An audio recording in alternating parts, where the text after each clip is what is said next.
Preparing a will, or preparing for end-of-life decisions. These are pretty big subjects, and it really makes a person think about their entire life and the priorities of their lives and the responsibilities that will remain even after they're gone. And so, when we hear in the gospel the wish of a dying man, how could a person resist? First, listening to what matters most to this dying man. But imagine, like, if you were in the hospital room and you heard somebody all by himself and was a stranger herself and say, one thing, please. Be all ears and like, I hope this is something I can do. Or if your own mother or father, imagine what you would try to do to fulfill the wish, the last wish of someone who's dying, especially in this gospel story when the man is your son.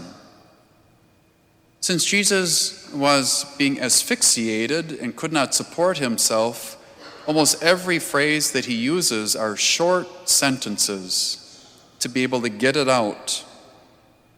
I thirst. It is finished. And we hear before he says it is finished, his dying wish. Woman, behold your son.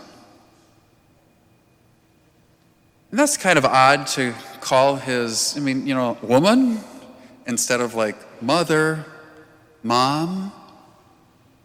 But in the Gospel of John, so many items, images, and language comes from the book of Genesis, especially the very first chapters where we hear about God's original plan.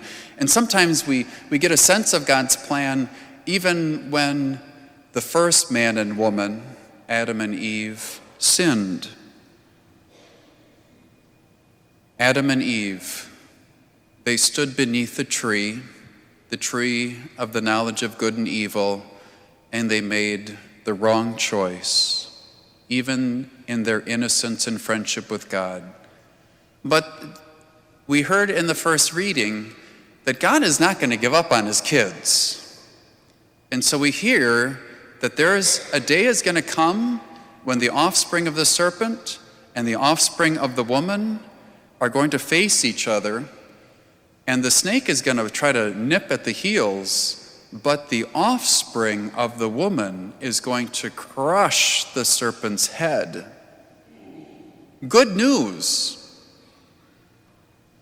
And we might also remind ourselves when it comes to prophecies and things that are going to be centuries down the line, it's like, well, Adam and Eve kind of need some good news after Adam's just like, it's the woman, you put here with me.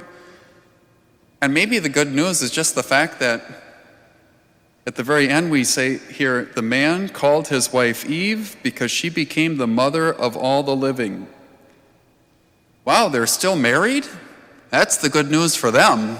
They got through a pretty bitter patch there.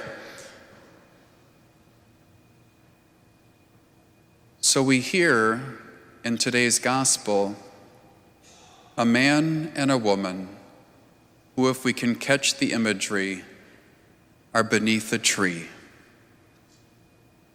It's a rough one, but the first Christians began to call this tree the tree of life, which was the other significant tree in the Garden of Paradise.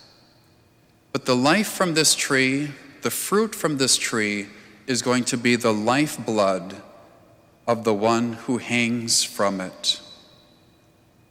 And he has a partner as well, a new Eve, who, as we heard in the first reading, Eve who became the mother of the living. And this new Eve, Mary, becomes the mother of all the living, those who live in Christ, those who will live forever. And you can imagine when she hears the wish of her dying son, woman, Behold, your son. The son was a disciple. And in this, Mary hears that I am responsible for all the disciples of Jesus Christ. I will be your mother. Come to me. I'm here for you. And so she is the mother in this family of faith. She is the mother of all the living. She is the mother of the church. And she is going to fulfill his wish. May we too fulfill the wish that Jesus essentially gave us when he said to the disciple, "Behold your mother."